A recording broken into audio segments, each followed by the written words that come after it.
안녕하세요, 테크몽입니다. 요즘 20, 30대 청년들이 진짜 힘들다고 합니다. 현재 졸업 후에 취업을 못하고 쉬고 있는 청년이 126만 명이나 되고요. 몇 년 사이 우울증을 앓는 청년들도 크게 늘었고, 사는 게 팍팍하다 보니 아이도 점점 낳지 않고 있어요. 그런데 여러분은 정말 청년들이 힘들다고 생각하세요? 아마 이렇게 생각하는 어른들도 꽤나 많을 거예요. 요즘 청년들은 죄다 명품의 오마카세 해외여행에 미쳐있다, 요즘 MZ세대들 무섭다, 버릇없고 참을성이 없고 막 걸핏하면 퇴사한다고 한다. 저도 이제 나이가 30대 중반이라 이런 생각을 100% 아예 안 했다고 말씀드리긴 어려운데, 제가 최근에 청년층에 대한 공부를 좀 해보니까 굉장히 충격적인 내용이 많았습니다. 그래서 이번 영상에서는 원래 제가 하던 전자제품 활용이나 뭐 리뷰가 아니라 그거보다 사회적으로 훨씬 더 중요한 청년층에 대한 얘기를 좀 해보려고 합니다. 요즘 청년들이 왜 힘든가? 이유는 많겠지만 그 중에서 가장 중요하다고 생각하는 취업부터 얘기를 해볼게요. 통계청 자료에 따르면 현재 우리나라 30세 미만 청년 인구가 841만 명인데, 이 중 졸업하고도 미취업 상태인 청년이 126만 명이나 됩니다. 그래서 이 126만 명을 각종 언론에서는 청년 백수라 이름 붙이고 앞다퉈서 보도하고 있는데, 뭐 표현이야 어떻게 됐든 굉장히 많은 숫자입니다. 그런데 최근에 이런 통계를 보신 분들이 계실 거예요. 청년 실업률은 지금 약 6%고 점점 좋아지고 있다는 거예요. 이렇게 고용노동부의 자료에 따르면 현재 청년 실업률은 약 6%대로 약 25만 명이고 갈수록 수치는 좋아지고 있거든요. 근데 좀 전에 말씀드렸던 126만 명하고 숫자가 조금 안 맞죠. 이게 왜 그러냐면, 구직을 포기한 수많은 청년들은 이 청년 실업률 조사 대상에서 아예 완전히 제외됐기 때문이에요. 실업률을 계산할 때 실업자의 정의가 이렇기 때문에 현재 구직을 포기한 청년까지 통계에 포함하면 이 실업률은 이거보다 훨씬 더 올라갈 거예요. 진짜 안타까운 현실이에요. 그리고 더 안타까운 건요, 이렇게 취업을 준비하던 청년들이 삶에 행복을 주는 다른 요소들을 점점 포기하기 시작한다는 거예요. 뭐 연애, 결혼, 출산 이런 거는 뭐 진작에 포기했고요. 내 집 마련, 인간관계, 그리고 이제 희망까지 포기를 해버려서 스스로를 고립시키는 현상이 발생하고 있어요. 서울시에서는 얼마 전에 이 고립 은둔 청년에 대한 조사를 진행했는데, 서울 거주 청년의 4.5%, 약 13만 명이 이렇게 은둔 고립 상태이고요. 이걸 전국 단위로 넓히면 60만 명이 넘을 걸로 추정되고 있습니다. 이런 은둔형 외톨이로 유명한 일본에서도요, 히키코모리 비율이 2%대인데 우리나라가 그 2배인 4% 정도가 된다는 거는 굉장히 심각한 일입니다. 그리고 이분들에게 고립 은둔 생활을 하게 된 계기를 여쭤봤는데, 이 통계에서 보시는 것처럼 가장 큰 문제는 역시 취업이었습니다. 그리고 그 다음이 심리적 또는 정신적인 어려움이었고, 그리고 그 다음이 다른 사람과 대화하는 게 좀 꺼려진다는 거였거든요. 저도 한땐 취업 준비생이었는데 통계를 보니까 이분들이 왜 이렇게 얘기했는지 진짜 공감이 가요. 우리나라는요, 말이 자유주의 국가지 전혀 자유롭지 못해요. 이렇게 해야지 하는 사회적 규범이 너무 세서 이거에서 조금만 벗어나려고 그러면 직간접적으로 눈치를 엄청 줍니다. 저도 대학생 때 공부 가기 싫어가지고 군대 휴학 외에 별도로 좀 긴 시간 휴학을 했었거든요. 근데 그때 제일 무서웠던 날이 바로 명절이었습니다. 막 요즘 뭐 하냐, 앞으로의 계획은, 취업은, 이런 얘기 들으면 제가 마치 죄인이 된 것 같았어요. 요즘 청년들이 보통 처음으로 취업하는데 걸리는 시간이 10개월이 넘게 걸리고 1년 이상 걸리는 경우도 꽤나 많은데, 저도 만약 현재와 같은 대한민국 사회에서 취업이 오랫동안 안 된다면 이렇게 고립운둔 생활을 했을 것 같아요. 뭐 사실 그럴 것 같아라는 얘기를 굳이 안 해도, 제가 대학생 때 휴학했을 때 저도 일정 기간 은둔형 외톨이였고, 그때 주변 사람 만나는 거 싫어가지고 막 게임에 빠졌었어요. 그때 했던 게 와우예요. 그때 제가 공대장이었는데 공대원들하고 같이 그렇게 라그나로스를 잡았습니다. 이 영상을 보시는 여러분들 중에서는 내 주변엔 그런 사람 별로 없는데? 라고 할 수도 있어요. 근데 그럴 수밖에 없는 게, 저도 와우 했을 때 주변 사람들한테 연락 안 했습니다. 그럼 여기까지 봤을 때 일부 어른들은 요즘 은둔형 외톨이가 취업이 안 돼서 그렇다고? 그건 눈이 너무 높아서 그래, 요즘 중소기업에선 사람 못 구해서 난리야, 요즘 젊은 것들은 끈기도 없고 눈만 높아 라고 할 수도 있습니다. 물론 청년들 중에서도 눈을 낮추지 못해가지고 취업을 못하는 분들도 많이 있을 겁니다. 근데 눈을 어디까지 낮춰야 될까요? 통계청 발표에 따르면 대기업의 월 소득 중위값은 445만 원이고 중소기업은 210만 원으로 약 2배 가까이 차이가 납니다. 그리고 이건 2021년도 자료니까 현재 최저임금이 더 오른 2023년도 기준으로 환산을 하게 되면 대략 중소기업 신입사원들은 최저임금 아니면 그거보다 조금 더 받는 수준으로 돈을 받을 수밖에 없고, 그 소득으로 요즘 치솟는 물가와 집값 감당이 될까요? 물론 이제 일하는 곳과 자기가 원래 사는 곳이 일치하게 되면 적어도 주거비는 안 들 수도 있으니까 좀 나을 수도 있는데, 문제는 요즘 지방의 일자리가 갈수록 줄어들고 있다는 사실이에요. 우리나라 수도권이 국토의 약 12%인데 여기에 인구의 50%가 살고 있고요. 여기에 우리나라 100대 기업의 91%가 있습니다. 그러니까 요즘엔 청년들이 주거비가 좀 부담되더라도 일자리를 찾아 수도권으로 떠나고 있는 겁니다. 제 고향이 부산인데요, 이 부산이 가지고 있는 요즘 오명 중에 하나가 뭐냐면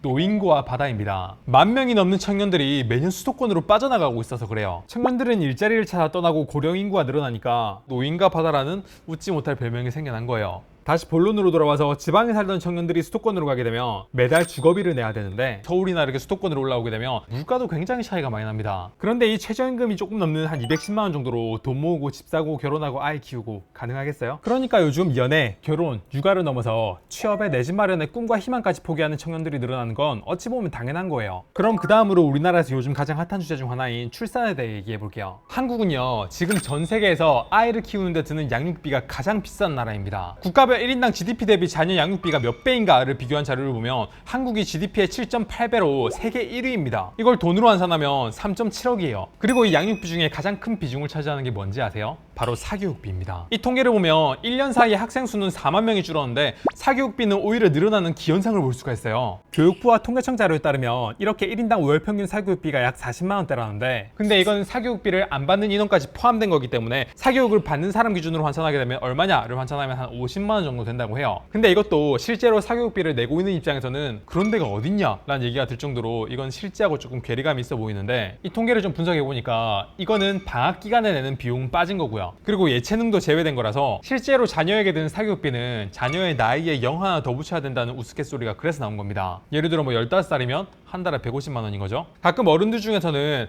아이들이야 돈 없어도 그냥 나오면 알아서 잘 큰다 라고 하시는 분들도 계신데 예전하고 지금은 완전 평균이 다릅니다. 당장 저만 하더라도 그냥 아침에 눈 뜨면 동네 친구들 집에 찾아가가지고 친구들하고 이렇게 그냥 뛰어놀았고요. 학교에 들어가도 학원 다니던 기간은 진짜 얼마 되지도 않았는데 요즘은 학원 안 다니는 친구를 거의 찾아보기 힘들죠. 요즘은 아이를 학원에 안 보내면 예전보다 훨씬 더 친구들과 어울리기도 힘들고 경쟁에서 뒤처지기도 쉬운데 이런 경쟁사회에서 학원비도 학원비인데 내가 아이를 잘 키울 수 있을까? 아이를 낳았을 때 내가 행복할까? 라고 생각해보면 아이를 낳기 망설여질 수밖에 없어요. 게다가 저처럼 지방에 살다가 서울로 올라와서 아이를 낳으면 당장 그걸 봐줄 사람조차 이렇게 없는 상황이라면 지금 합계 출산율이 막 0.7까지 떨어진 거는 어찌 보면 당연한 결과입니다. 그리고 이건 수도권으로 갈수록 더 심하고 앞으로 더 떨어질 거라고 예상되는 거는 당연한 얘기예요.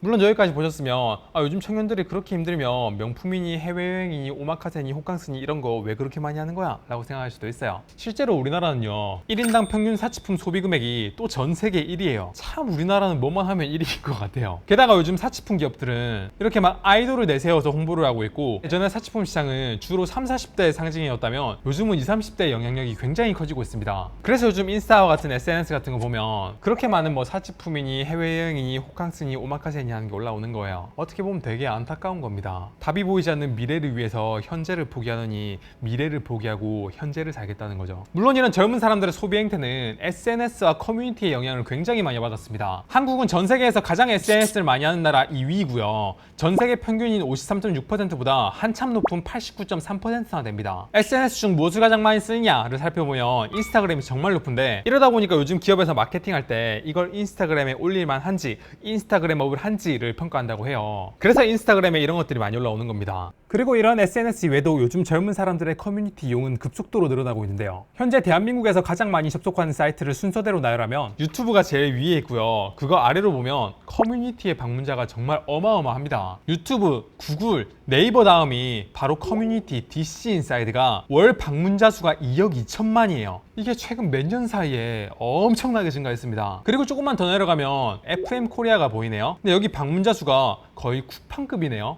야, DC 인사이드나 FM 코리아가 이렇게 방문자 수가 많은지 알고 계셨나요? 물론 SNS와 커뮤니티는 순기능도 있지만 이런 커뮤니티나 SNS를 많이 하게 되면 어쩔 수 없이 자연스럽게 자기보다 잘 사는 것처럼 보이는 사람들과 자신을 계속 비교하게 되는 상향 비교를 많이 하게 될 수밖에 없고 그러면 불행해지기가 쉽습니다. 예전에 우리나라는 우리 주변에 있는 지인들과 조금 우리를 비교했었다면 이제는 비교해야 될 사람이 너무 많아진 거예요. 근데 이런 비교를 통한 불행은 인간만 그런 게 아닙니다. 세계에서 가장 유명한 네덜란드의 영장유학자 프란스 드발의 연구를 보면 이렇게 한 원숭이한테 돌멩이를 받으면 오이를 건네주는 실험을 했어요. 그리고 옆에 있는 다른 원숭이한테는 돌멩이를 받으면 포도를 줬습니다. 원숭이는 오이보다 포도를 훨씬 더 좋아하거든요. 그래서 다시 오이를 받은 원숭이한테 돌멩이를 주고 다시 받았을 때 포도가 아닌 오이를 다시 주니까 안 먹어! 이러면서 오이를 집어 던지는 걸 볼 수가 있어요. 그리고 이건 아니지 이러면서 거세게 항의를 합니다. 원숭이도 자기보다 나은 환경에 있는 사람들을 보면 기분 나빠합니다. 그리고 이런 똑같은 걸 계속 반복하니까 결국 그 원숭이는 이제 돌멩이를 주고 오이를 받는 그 행위 자체를 완전히 포기해버려요. 이 영상은 10년도 더 전에 있었던 영상인데 전 이걸 봤을 때 요즘 한국 청년들을 보는 것 같았어요. 처음엔 이런 불공평한 상황에 화를 내지만 결국 아무것도 바뀌지 않으니 화내는 것조차 포기하는 거죠. 안타까운 상황입니다. 그럼 이런 청년 문제를 개선하려면 뭘 어떻게 해야 되냐? 물론 이제 정부의 지원, 제도적인 개선도 필요하겠죠. 근데 전 그것만큼 중요한 게 사람들이 이런 현 세태를 제대로 인지하는 거라고 생각합니다. 지금 대한민국과 같은 고도의 경쟁 사회에서는요, 어쩔 수 없이 패배자가 생길 수밖에 없습니다. 근데 대한민국 사회는 그 패배자를 나쁘다고 얘기하고 있어요. 사회는 학교를 취업을 위한 가정이라고 생각하게 만들었고요. 학교도 취업률로 광고를 하고 있습니다. 이런 사회에서 청년들은 여태까지 어른들이 만들어 놓은 그런 시스템을 그냥 아무런 불만 없이 따라왔어요. 그런데 이제 청년들은 깨달은 거예요. 시스템에 문제가 있다. 나는 나의 행복을 위해 살겠다 라고 생각을 한 거죠. 청년들은 이제 어른들이 바라는 삶이 아니라 자기 자신의 행복을 위해 살겠다는데 이걸 손가락질할 수가 있나요? 전쟁이 일어났을 때 나라를 위해 싸우겠다, for the king, for the country 하면서 싸울 수는 있어도 나라를 위해서 아이를 낳겠다, 이건 좀 아니잖아요. 그래서 요즘 안 그래도 정치 갈등에 젠더 갈등, 세대 갈등과 같은 온갖 갈등 때문에 힘든 세상인데, 부디 이 영상이 어른들께 젊은 사람들을 이해하는 데 조금이라도 도움이 됐으면 좋겠고, 젊은 분들도 지금 힘든 거 여러분 탓 아니니까 힘내셨으면 좋겠습니다. 이번 영상 여기까지 할게요.